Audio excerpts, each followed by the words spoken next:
Hi, this is Tamika Chambers with Create a Generational Love Cycle.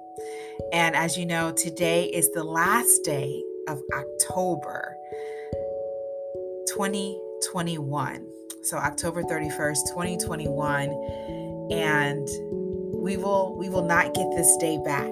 This is it. This is the last day of October in the year of 2021. And in that statement is something to think about. This is the last day. What will I do with today? And so the month of October, one of the health topics is National Domestic Violence National Awareness Month. And for me, it's more about national awareness for generational cycle of pain. If I could retitle it, is that domestic violence is a microcosm of the larger cycle, dark cycle of pain that continues to revolve through generations. Because when one child sees another adult hit, verbally abuse, isolate someone else, we wonder, what the heck is this world about as children? I know for me, like I shared in my last episode, that domestic violence is not a private affair. And I shared how my father got mad at me, actually slapped me for telling the truth.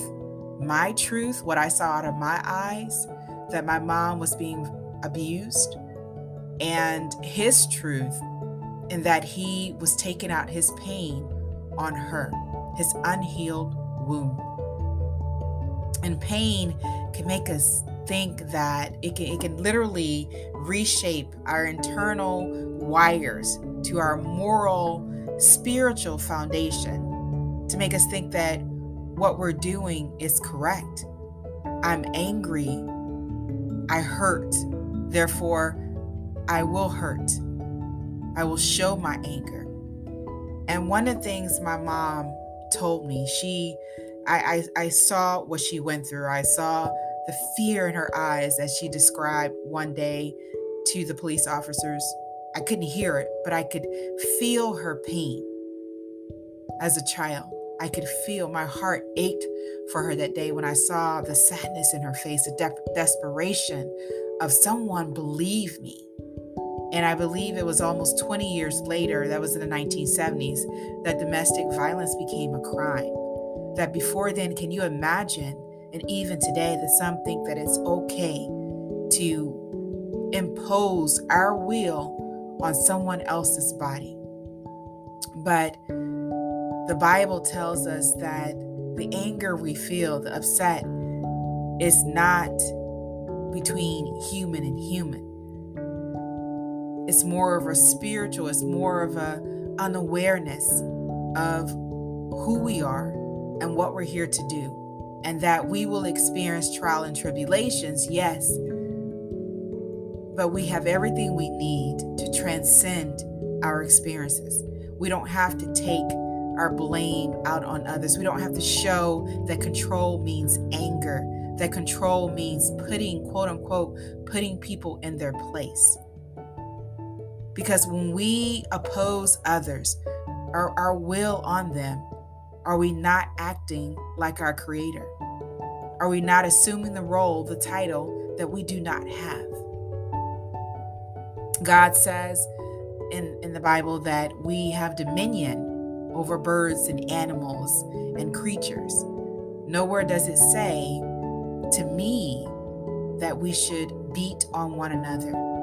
That if anything, it says treat each other how you want to be treated, right? Jesus told us that in the Bible. It's in the Bible. And how love, the way you show someone you love, is you not only love your Father, but through our love for one another, we show that we love our Creator. That everyone has a purpose in life. That everyone has some creative expression to show in life, whether it's through painting, drawing, music, dance, whether it's through, singing, building, writing, speaking. We have gifts. And the great thing about those gifts that we have is that when we are doing what we love, it reminds us of love. It reminds us that we are resilient, that we persevere through trials and tribulations. My mother often told us that we don't have to be or do what other people do. And much of the pain we see in the world stems from generations upon generations upon generations.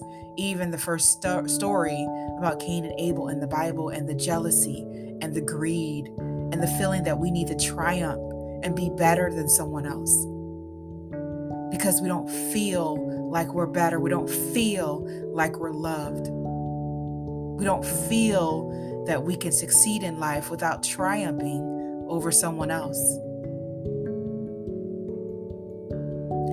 But truth is that we all have everything we need to succeed, to be the creative expressions that God designed us to be, handcrafted us to be.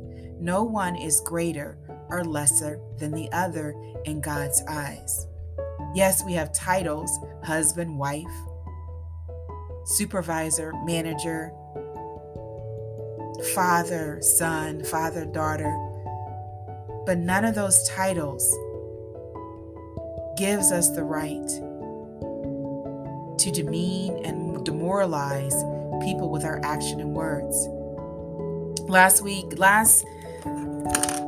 podcast, I talked about how, again, pain travels. And there are so many consequences associated with children seeing domestic violence, many of which we don't know about because not everything is reported. But what I do know is that pain begets pain. That when we don't take the time, the necessary time to heal our wounds, to search within,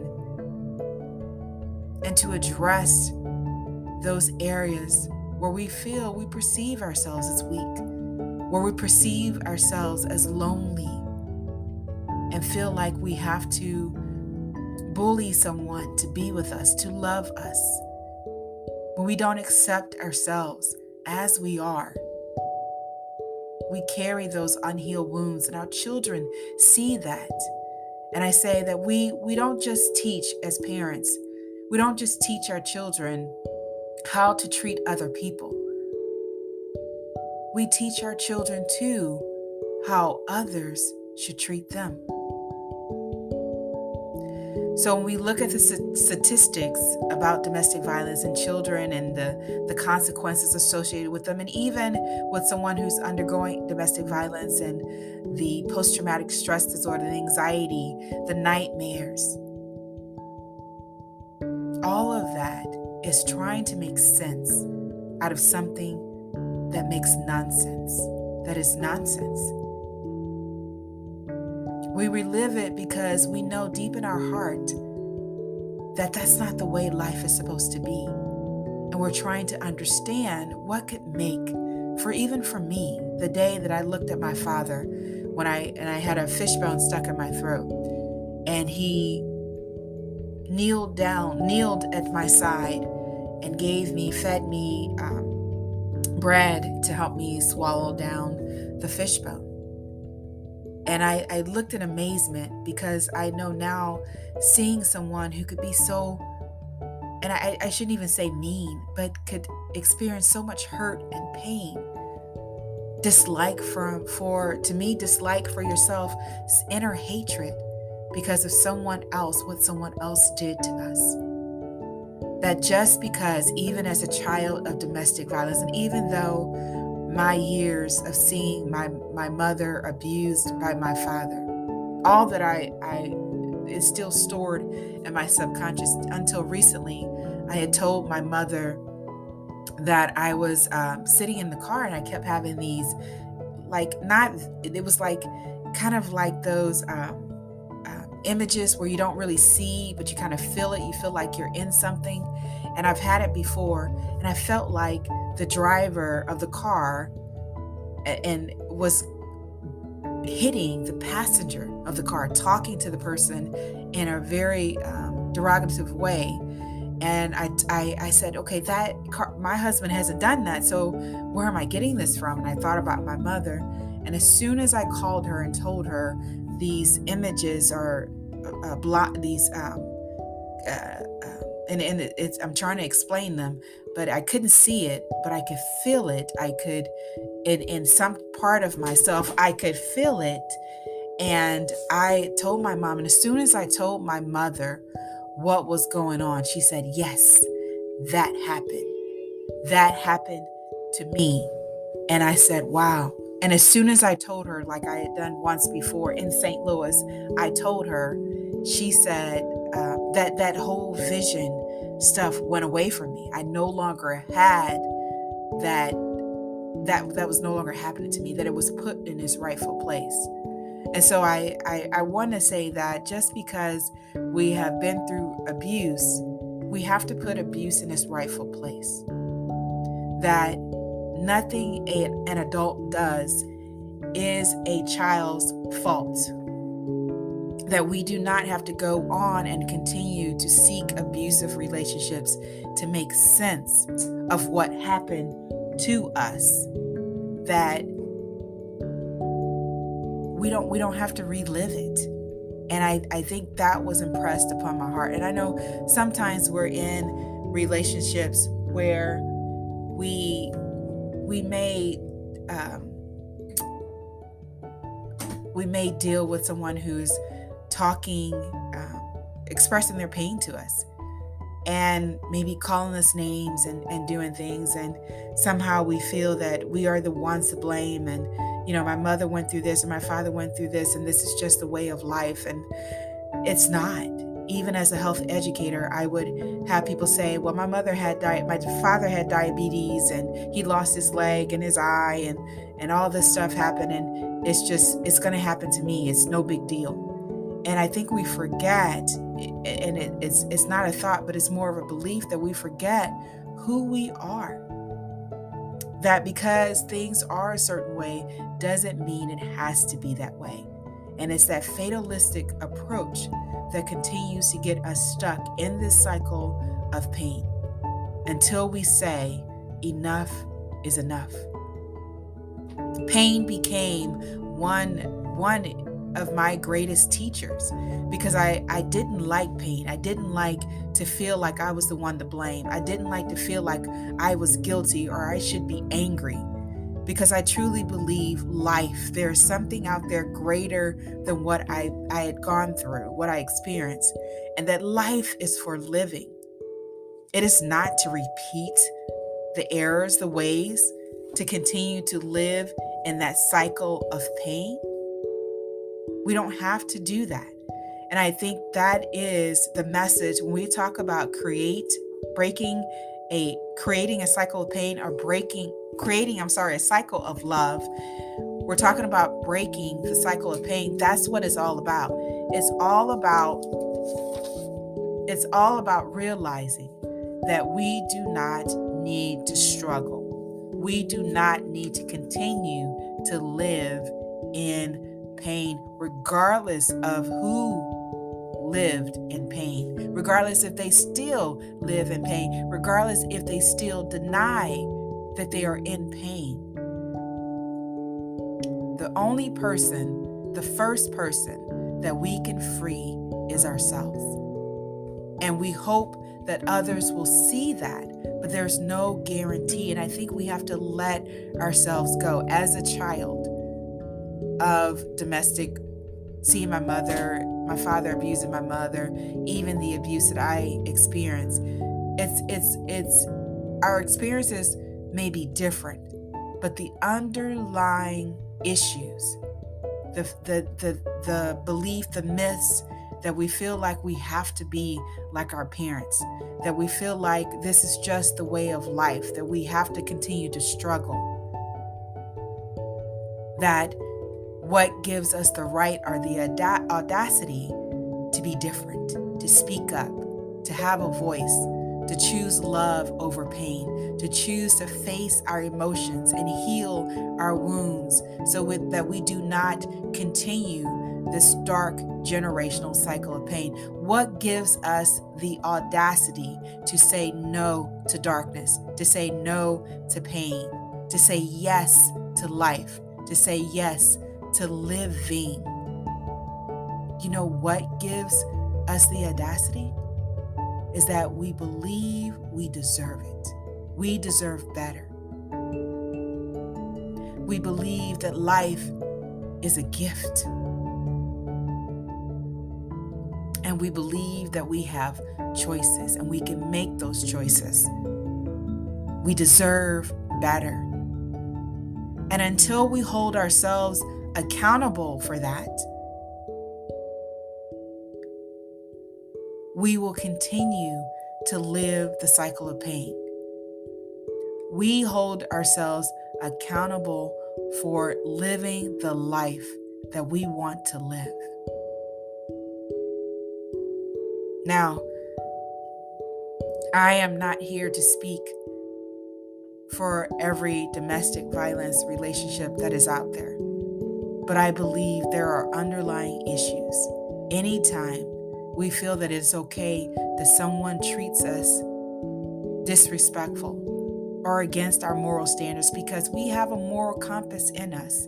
We know when a joke is a joke. We know when something hurts. We know when pain speaks. We know when love feels like love. And so we get out of denial, because denial is just delaying entire necessary information to live our life, to enjoy our life, to act on life. So I hope that this conversation, this talk, will help you to remember who you are, because that is what create a generational love cycle is remembering who we are. I believe our Creator created us, handcrafted us out of perfection, out of love. There is nothing wrong with us. We were made perfect for our journey here on earth. And we have the ability to create a cycle of pain. To our ability to dismantle a cycle of pain and create a cycle of love. So if you were listening to that and said, wait a minute, I meant to create a cycle of love, a generational cycle of love. This is Tamika Chambers with Create a Generational Cycle of Love. I hope that your day is one of self-awareness, enlightenment, spiritual awakening, whatever it is, wherever you are at in your life. Know that you deserve to make this lifetime great. It is your divine right to create who you are at the core. So go out there and create a generational love cycle. We need your light. Transmute your pain into light and be the light for others. Talk to you guys soon.